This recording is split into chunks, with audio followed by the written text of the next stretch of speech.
os nossos votos de paz a todos. Bem, a palavra resiliência, ela foi cunhada há mais ou menos uns 30 anos atrás, dentro do meio da física, para mas para falar de uma qualidade de determinados materiais que, em sendo submetidos a grandes pressões, eles retornam ao normal rapidamente. Então nós podemos pensar, por exemplo, num elástico, certo? Um elástico, a gente pode alongá-lo, ele sofre uma ação, ele sofre um estresse, ele sofre uma ação elástica, mas depois ele volta ao normal. Essa é uma capacidade resiliente. Mas essa expressão, ela não ficou só no meio da física. Ela se expandiu também para o meio da ecologia. Então, quando determinados ambientes naturais sofrem depredação ou queimada, então essa capacidade desse bioma, desse ambiente natural, ele voltar rapidamente ao normal é uma capacidade resiliente.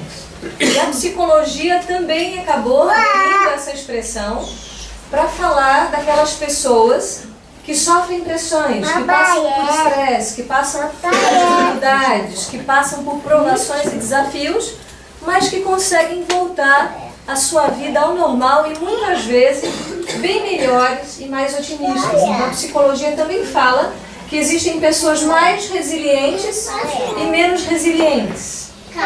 Também no meio da economia, nos meios corporativos, também se utiliza essa expressão para buscar profissionais que sejam, assim, pessoas mais resilientes, que possam dar conta de situações onde esses sujeitos, eles são submetidos a situações realmente muito estresse dentro de uma corporação, dentro de uma empresa, conseguem administrar isso e não são tão abatidos por essas questões.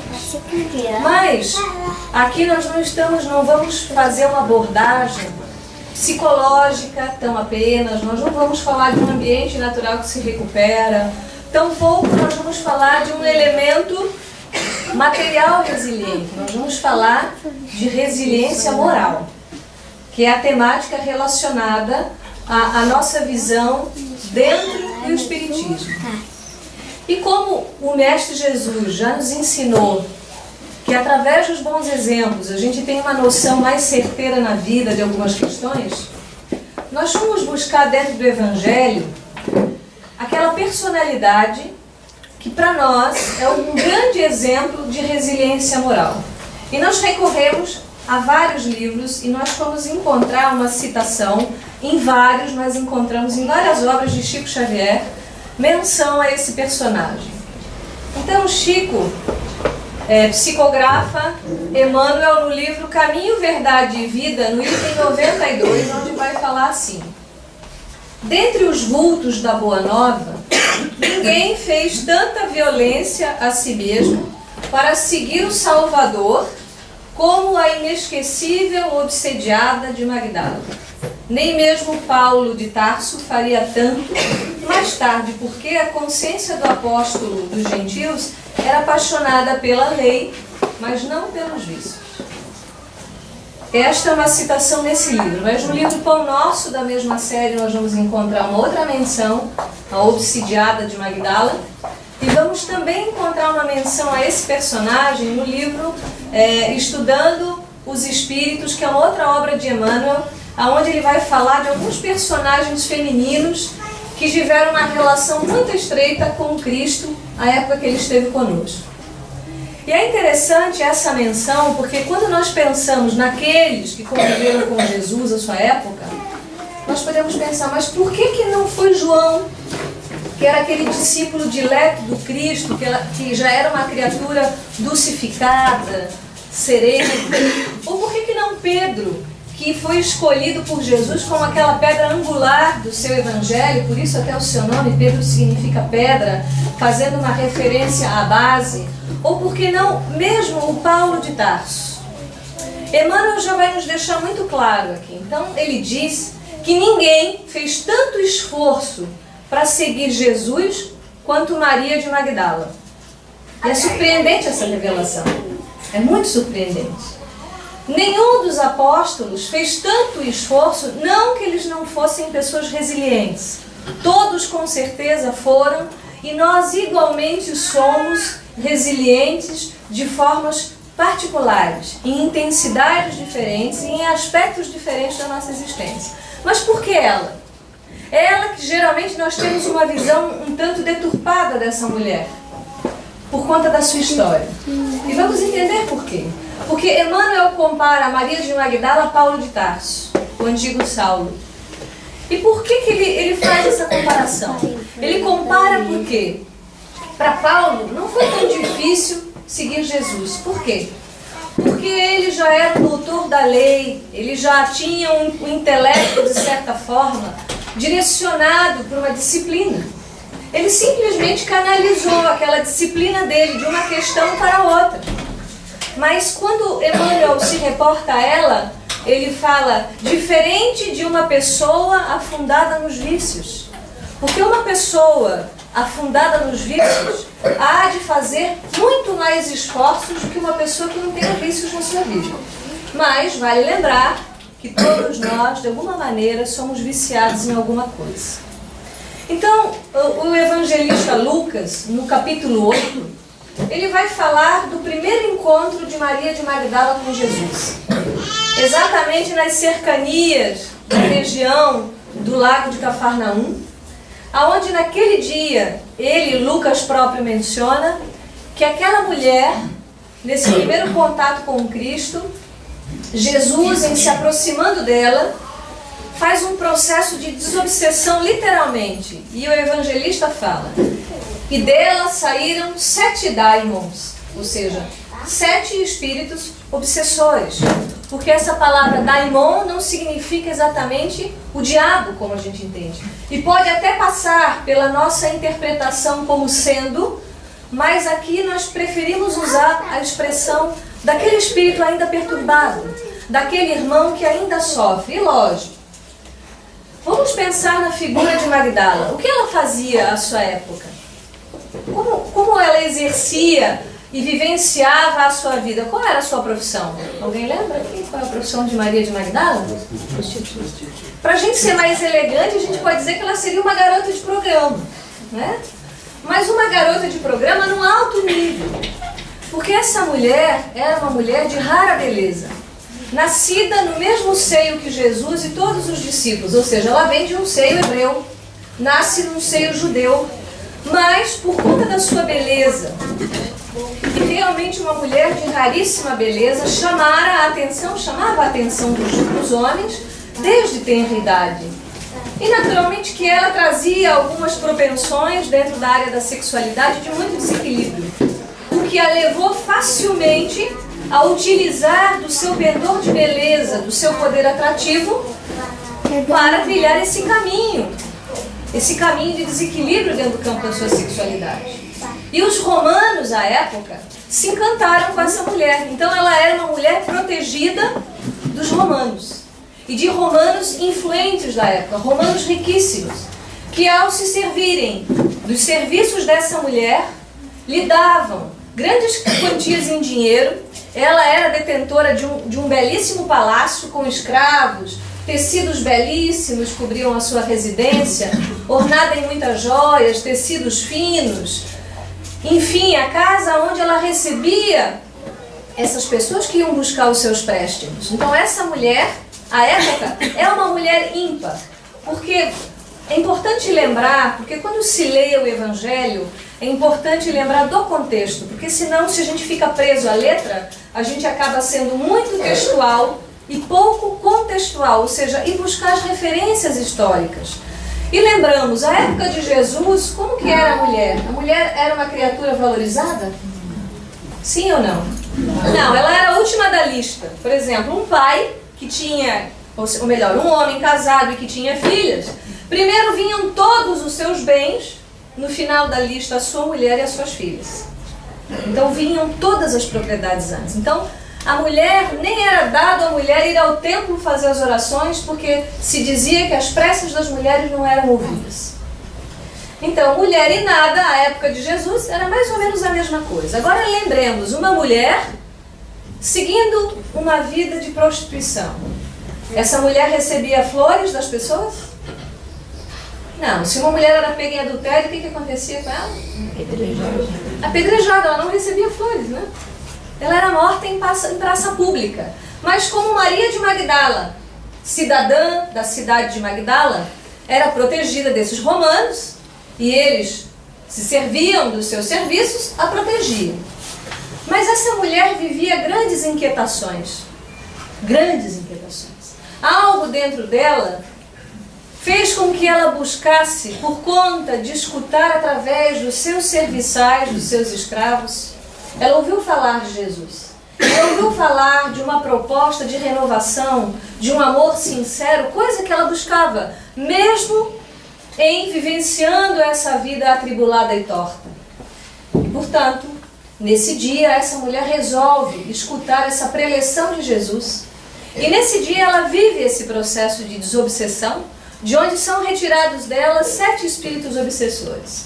E vejamos, uma pessoa afundada no vício da sexolatria, que é um dos piores, segundo o que a espiritualidade nos traz.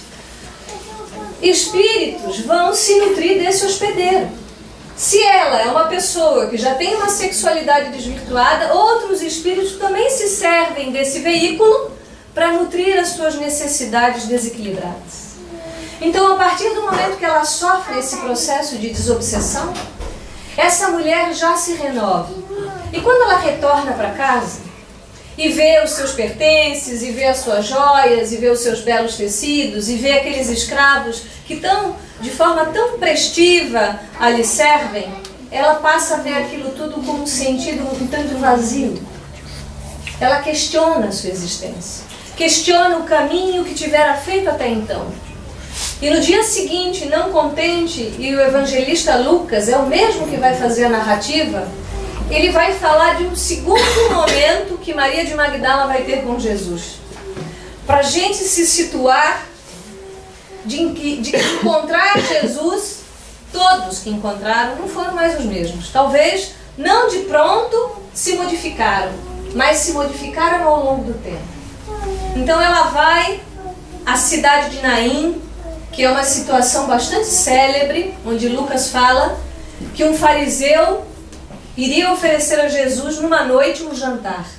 E havia um protocolo na época, assim como nós temos um protocolo na nossa sociedade para receber visitas em nossa casa. Então imaginemos uma região árida, ensolarada, quente, que é a região de Israel, uma região seca, onde as pessoas não tinham carro, nem trem, nem bicicleta, tinham algumas carroças, carruagens, poucos cavalos, alguns camelos, alguns jumentos, mas o mais, as distâncias eram percorridas a pé. Então, quando se recebia uma visita em casa, primeiro esse visitante era recebido com uma tina com água para que se pudesse lavar os pés dessa pessoa, e nada melhor do que uma aguinha fresquinha, depois de caminhar tanto. Depois que esses pés eram lavados, se dava um beijo na face e se passava óleo na testa. Esse é um protocolo. É como nós em recebendo uma visita. A gente cumpre um ritual, abraça, beija, convida para entrar e se oferece a melhor comida, se a visita nos interessa. Senão, a gente não vai oferecer uma refeição tão boa.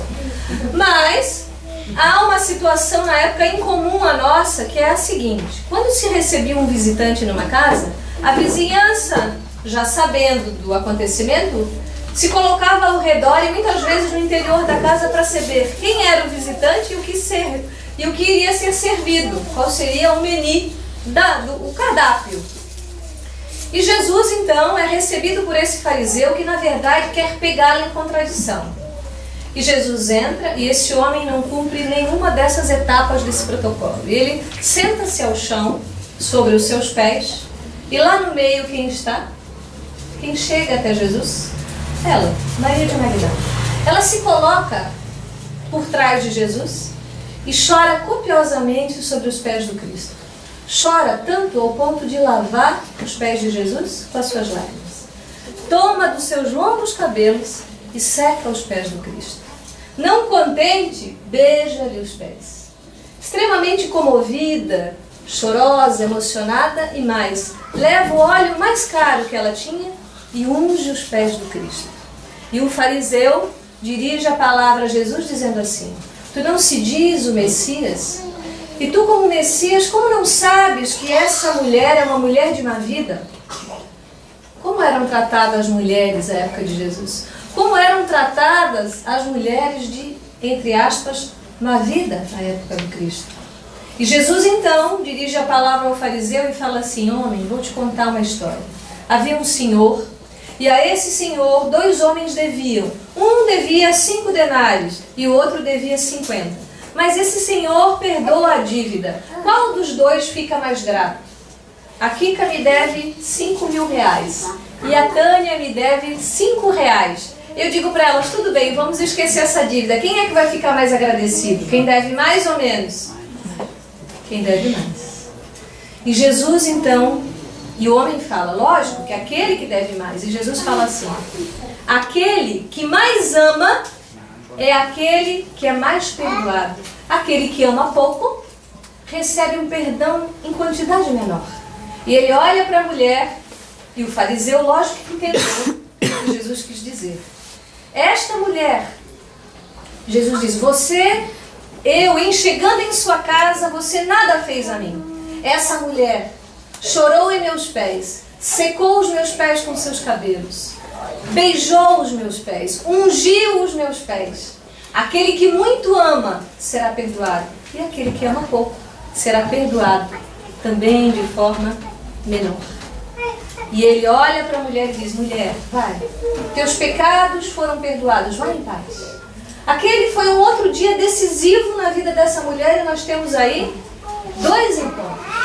Mas no Evangelho nós não encontramos essa narrativa, mas nós encontramos nesse livro Boa Nova, e nós recomendamos para o estudo e a leitura. No item 20, Maria de Magdala, não contente, decide ir ao encontro de Jesus, tomada de extrema coragem, porque uma mulher sair sozinha à noite, sendo uma mulher de vida fácil, não é para qualquer um. Nós sequer fazemos ideia do quanto essa mulher realmente se violentou para operar a mudança que ela operou na vida dela.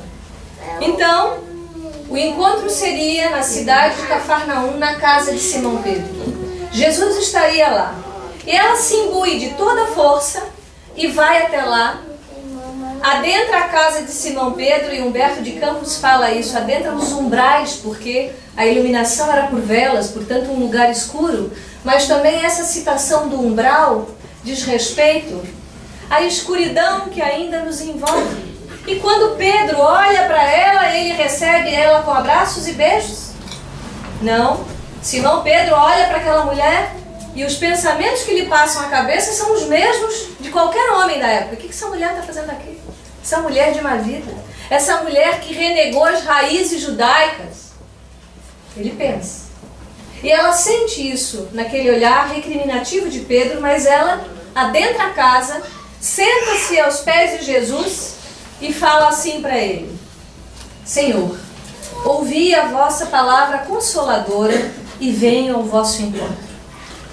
Tendes a clarevidência do céu e podeis adivinhar como tenho vivido. Sou uma filha do pecado, todos me condenam. Entretanto, mestre, observai como tenho sede do verdadeiro amor. Minha existência, com todos os prazeres, tem sido estéril e amargurada. E daí nós pensamos: a coragem da criatura em chegar diante de Jesus e abrir o seu coração, sem medo, falar abertamente numa fala onde outras pessoas também teriam acesso a essa verdade tão pessoal e tão íntima. E ela, já com lágrimas nos olhos, continua: ouvi o vosso amoroso convite ao Evangelho. Desejava ser das ovelhas, mas será que Deus me aceitaria? E a pergunta é nossa: será que nós, todos nós, mesmo diante dos nossos erros, equívocos, transvios no caminho, será que Deus nos aceita como obreiros da sua seara?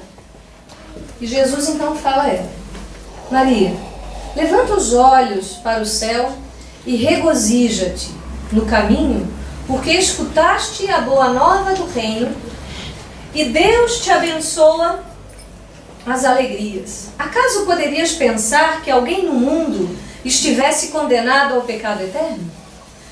Onde então o amor de nosso Pai? Nunca viste a primavera das flores sobre uma casa em ruínas? As ruínas são todas as criaturas humanas, portanto todos nós. Porém, as flores são as esperanças em Deus. Sobre as falências e desventuras próprias do homem, as bênçãos paternais de Deus descem e chamam. Sentes hoje esse novo sol a iluminar-te o caminho. Caminhe agora, sob a luz, porque o amor cobre a multidão de pecados. E daí nós temos a frase de Jesus, que depois é repetida por Pedro inúmeras vezes. Bem, aqui ela abre o coração para Jesus e pergunta, mesmo diante de todos os meus pecados, mas ela fala uma coisa importante de Jesus. Ela fala, Senhor, tu tens a clarividência do céu. Então ela está dizendo que Jesus sabe de todos nós os nossos dramas. Jesus sabe de todos nós, entre aspas, os nossos pecados, que são os nossos equívocos, e transvios do caminho, que é natural para criaturas ainda tão ignorantes como nós, e ainda tão voltadas, enlaçadas no egoísmo e no orgulho como nós. Mas, quando ela pergunta a Jesus, mas será que diante de tudo isso Deus me aceita? E Jesus fala, só que ela fala uma palavra, ela diz, Senhor, eu ouvi o teu chamado para o Evangelho, mas Jesus usa uma outra expressão, ela diz, tu escutaste o chamado. Ouvir e escutar tem uma diferença. Quando a gente só ouve, a gente usa só o aparelho auditivo, mas quando a gente escuta, escutar significa levar essa escuta para o coração. E toda vez que nós escutamos, nós não somos mais os mesmos. Enquanto a gente só ouve, a gente continua levando a vida do mesmo jeito, que é milagre. Mas quando a gente escuta, a gente trabalha. E na sequência do diálogo, Jesus vai dizer que nós somos essas situações, ou essas obras, ou essas casas em ruínas, mas as flores em nós são aquelas esperanças que vão brotando dentro de nós, alimentadas por nós próprios. E ele diz, Jesus, as bênçãos de Deus descem e chamam. Ele usa duas palavras muito importantes, porque Deus faz isso conosco o tempo todo. Deus derrama uma enxovalhada de bênçãos sobre nós. Ele nos chama. E é importante a gente lembrar, quando alguém nos chama na rua, o que nós fazemos? Se, por exemplo, eu estou na rua e vou dizer, Kika, o que ela vai fazer? O que vocês fazem quando alguém chama vocês? Não fazem nada? Olha, pelo menos vai fazer isso aqui, né? Vai olhar de onde vem essa voz. Então, quando alguém nos chama, nós fazemos Fazemos o quê? Um movimento. Quando Deus nos chama, o que Ele está pedindo de nós? Um movimento. Ele está dizendo para nós, se mexa, faça alguma coisa. Se movimente. Você não fez algum movimento ainda, porque se está acontecendo a mesma coisa durante muito tempo, alguma coisa você não fez ainda. Está deixando de fazer alguma coisa. Então Jesus diz isso a ela e o diálogo continua. Ela vai perguntar assim, no entanto, Senhor, eu tenho amado e tenho sede de amor. Ela abre o coração, ela diz, eu tenho amado. E Jesus diz, sim, tua sede é real. Ele reconhece que o que ela fez é real.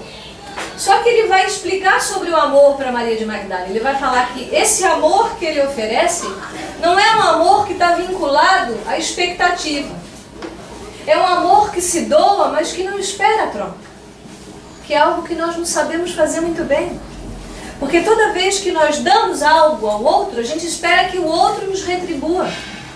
Sem entender que a lei de causa e efeito, que essa ação que eu faço para o outro, pode vir de outra pessoa, de outro jeito. Só que nós não temos essa paciência resiliente. A gente quer o retorno imediato. E Jesus fala desse amor, a sua proposta é um amor que está implicado em alguns sacrifícios. E ele vai dizer uma grande frase para ela, ele vai dizer, só o amor pelo sacrifício. Ela pergunta, só o amor então pelo sacrifício poderá saciar a sede do coração? Será que esse amor de Jesus só implica em sacrifício? Será que a gente entende sacrifício como sofrimento ainda? Como Como nós entendemos isso? E Jesus diz: somente o sacrifício contém o divino mistério da vida. Só essa frase já é uma frase de tamanha filosofia, de tamanho conteúdo, que a gente poderia discutir isso uma vida inteira.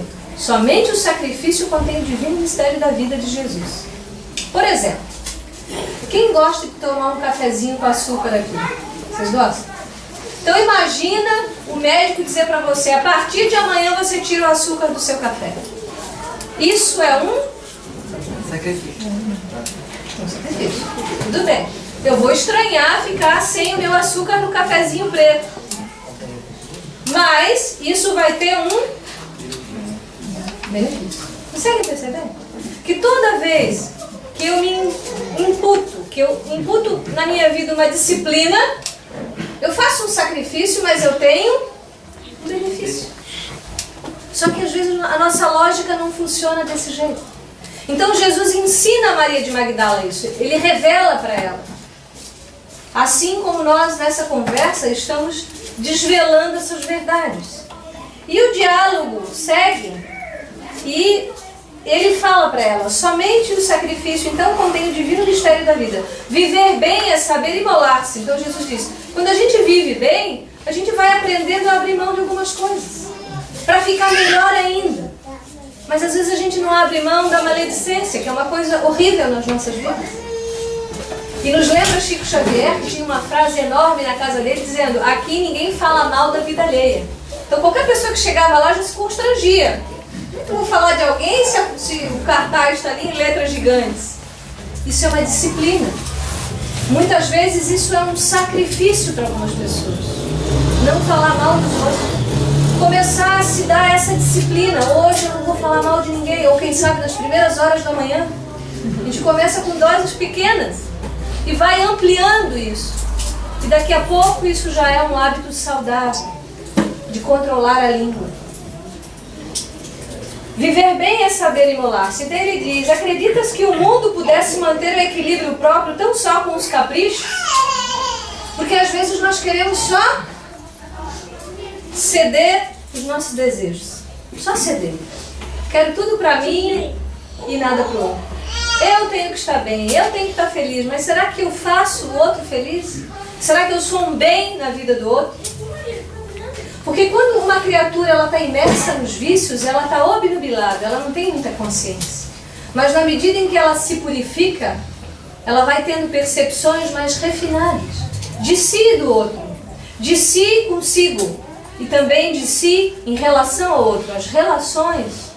Porque enquanto a gente está chafurdado nos vícios, não se tem muito essa consciência. Se vive quase que praticamente uma vida quase que de instinto, uma vida quase que de um animal. Mas nós estamos na condição humana. E a condição humana nos confere raciocínio, lógica, pensar contínuo, inteligências várias. Então isso é uma grande diferença em relação aos animais. E Jesus continua esse diálogo falando, usando o exemplo dos homens que vão às lutas, às batalhas, e que muitas vezes se veem como triunfadores porque deixam ao chão milhares de cadáveres. E Jesus fala: quem será que é o triunfador? Quem será realmente que triunfa? É aquele que caminha sobre os cadáveres ou aquele que morreu? E ele lembra a figura da mulher à época que fica em casa, que cuida dos filhos, que cuida do lar e que muitas vezes fica sozinha sem o marido que morreu na guerra. Então Maria de Magdala, até aquele momento, ela tinha uma perspectiva do seu feminino estritamente relacionada à sua vivência sexual. Mas naquele momento Jesus lança uma outra perspectiva do feminino, que é a maternidade. Quando Jesus fala isso a ela tem um insight, ela diz: Senhor, mas coitada de mim, eu nunca vou poder ser mãe. E Jesus então lança um desafio a Maria de Magdala: Maria, qual é a maior de todas as mães na terra? É aquela que abriga os filhos do seu ventre ou é aquela que abriga os filhos do mundo? E daí ela tem outro insight. Ela entendeu a mensagem. Ela diz: Senhor, doravante eu serei essa mulher a abrigar as minhas irmãs de profissão, a cuidar delas, a amparar os necessitados. Ela se imbui de tanta força naquele momento, e no final do diálogo, ela sai dali resoluta mesmo, e ela faz isso. E ela diz: Senhor, e quando tu faltares? E Jesus disse: certamente que partirei, mas estaremos eternamente reunidos em espírito. Então Jesus fala a ela que esse vínculo não se perde. Quando se estabelece um laço pelo amor, mas também pelo ódio, infelizmente, há proximidade. Porque muitas vezes aqueles espíritos que estão vinculados a nós, desejando a nossa derrocada, são aqueles irmãos que um dia nós prejudicamos no passado. E que se vinculam a nós pelo padrão vibratório que nós nutrimos. Mas o oposto é verdadeiro. Quando nós anelamos laços de amor ao longo do tempo, e por isso que é muito importante a gente fazer laços amorosos na vida, fazer laços de amizade, ter bons amigos, porque daí não vai faltar lá para a próxima encarnação. Né? Várias pessoas vão querer que a gente seja o filho, o pai, a mãe. Vamos ter cada vez mais núcleos familiares harmoniosos. Então Jesus diz a ela, no final da conversa: vai, Maria, sacrifica-te e ama sempre. Longo é o caminho, difícil a jornada, estreita a porta, mas a fé remove os obstáculos. Nada temas, é preciso crer somente. Então Jesus diz a ela: vai, confia, faça a tua parte que o êxito é certo. É como se ele dissesse para nós: vai, faz a tua parte, confia em Deus. A situação está difícil, mas isso passa. Está complicado hoje, mas pode melhorar amanhã. De um momento para o outro as coisas se transformam.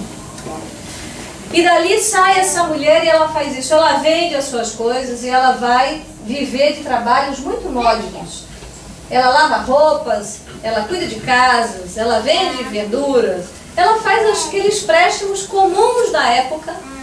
E não poucas vezes ela foi visitada por aqueles homens que, ao invés de estimularem ela ao caminho reto, não, queriam que ela voltasse à velha vida.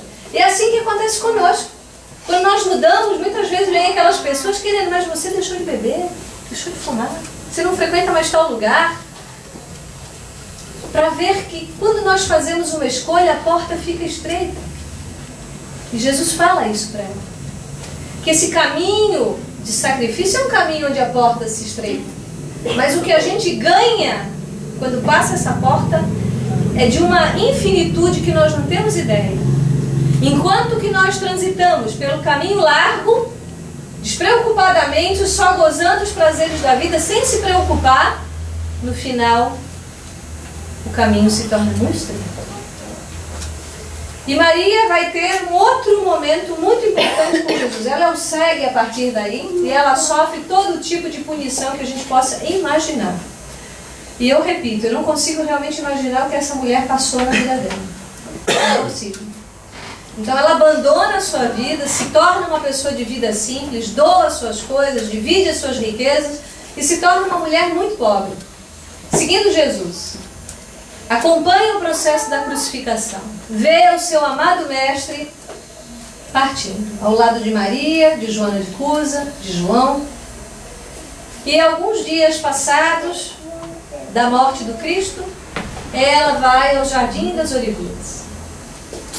E nós perguntamos a nós próprios e perguntamos a vocês também: para quem Jesus aparece quando ele retorna? Ele apareceu para sua mãe? Curioso, né? Por que não apareceu para a mãe, que era a figura tão amada? Por que não apareceu para João? Para Tomé, que era o cético de todo o grupo? Para Pedro? Pedro está lá nesse momento com ela e quem faz a narrativa é o evangelista João. E ela senta e ela vê a presença de 3 espíritos. O evangelista diz: são 3 anjos. Mas um deles especial, e ela pergunta, porque ela chora porque o sepulcro está aberto e o corpo não está ali. E ela pensa: quem pudera pegar esse corpo, tomar posse desse corpo? E alguém fala a ela: Maria.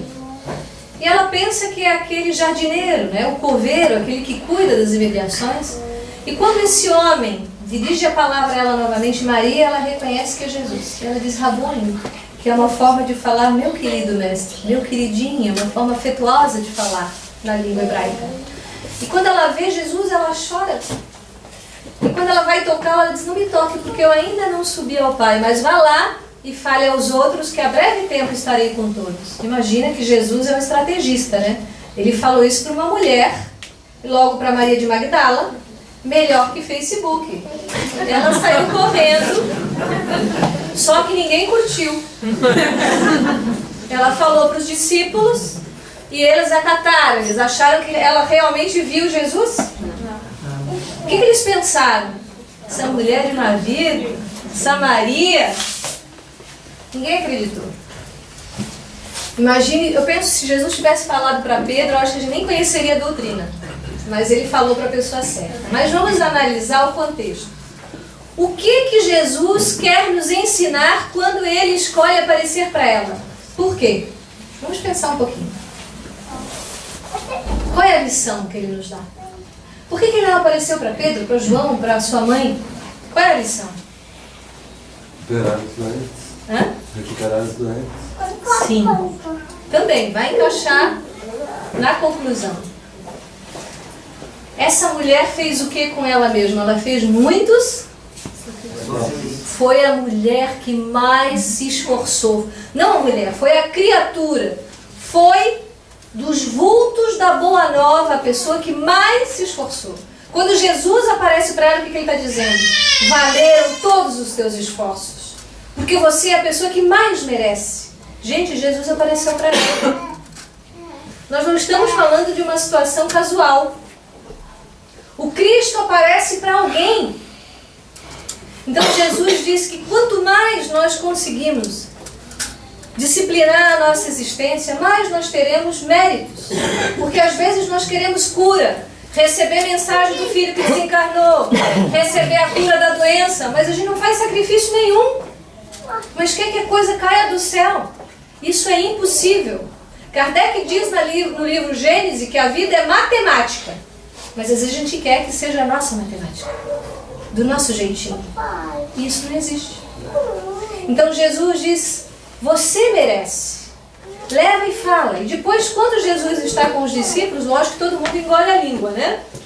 Todo mundo fica muito quieto. E ela faz várias tentativas de se juntar aos discípulos para continuar divulgando a Boa Nova, divulgando o Evangelho. E ela é aceita? Não. Eles ainda olham para essa mulher como uma mulher de má vida, os discípulos. Para que a gente analise que um processo de mudança na vida demanda tempo. Porque para a cultura da época era perfeitamente normal essa postura fixa da psique masculina em relação à mulher. Como nos dias de hoje, a gente ainda vê alguns homens fixos numa postura de que mulher veio realmente da costela do Adão, que é uma questão diminutiva. Mas enfim, ela faz uma tentativa de se unir a Tiago e Tomé, e eles negam, e ela vai então para uma região chamada Dalmanuta, e ali ela trabalha, sempre sendo rechaçada, enxovalhada, e vê uma pequena multidão se aproximar, que é um grupo de leprosos. E esses leprosos, em se aproximando da cidade, todo mundo ia beijá-los, lógico, né? Abraçar os leprosos, fazer um carinho.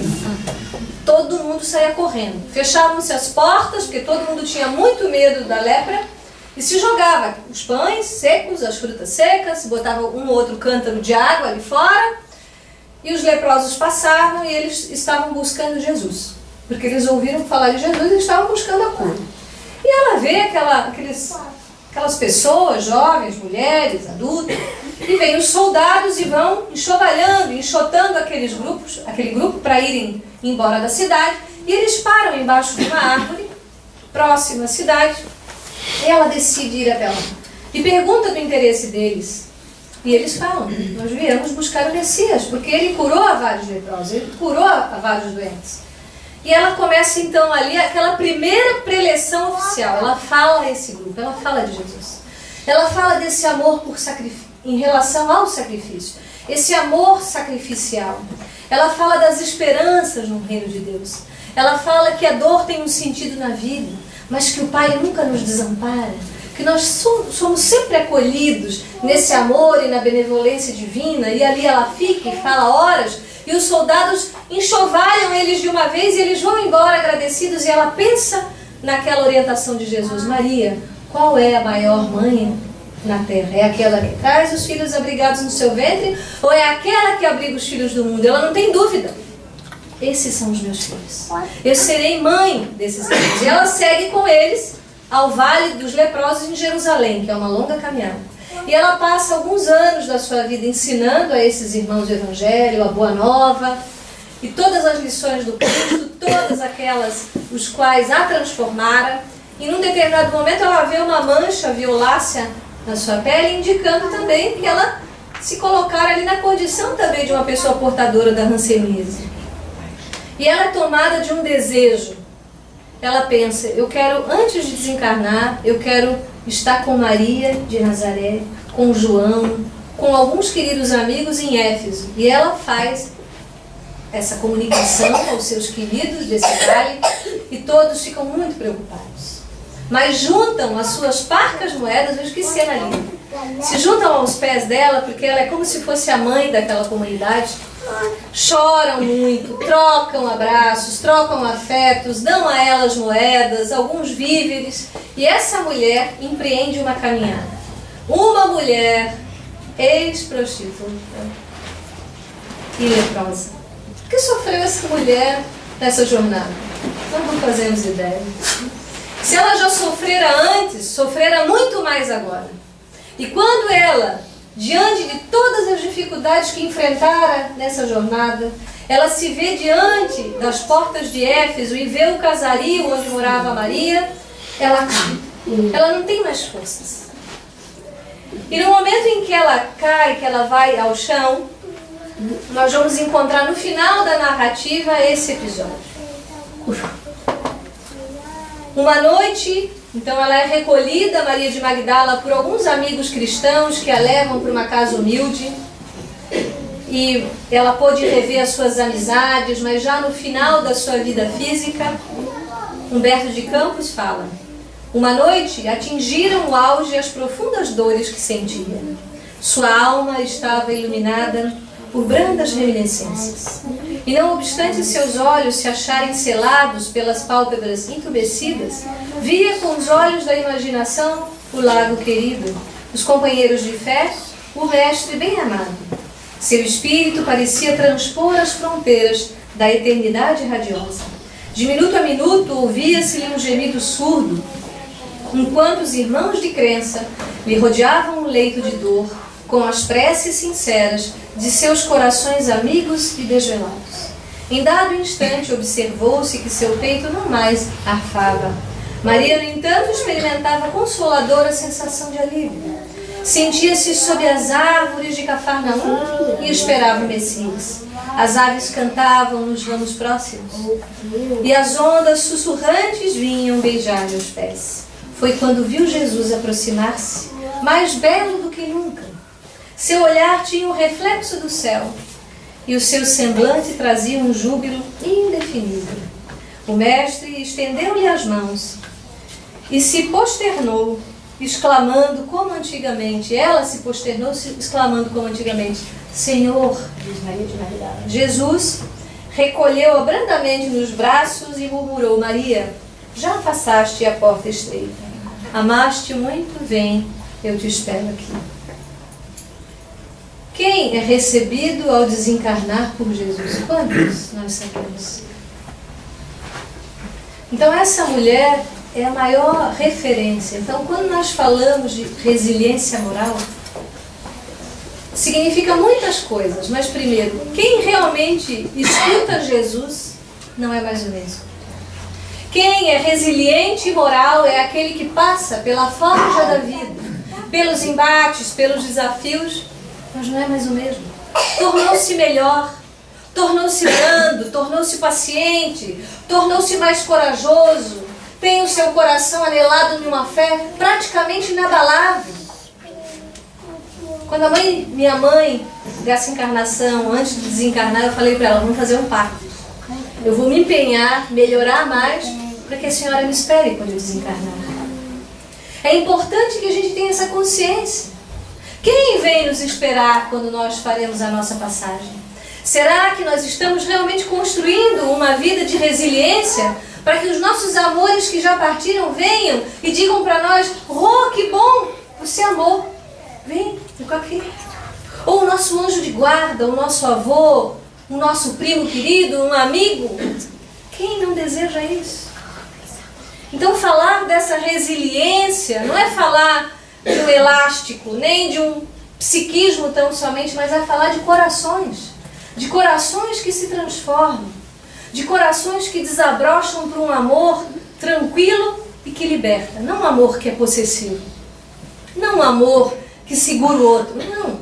Porque quando a gente ama de verdade, mesmo que aquilo nos machuca, a gente diz: vai, segue o seu caminho. E Bezerra nos lembra isso, que a maior demonstração de amor que a gente pode ter por alguém é quando vê a pessoa fazendo uma escolha diferente da minha e aceita. E ora, e diz: vai com Deus, meu filho, meu amigo, meu marido, meu colega de centro espírita.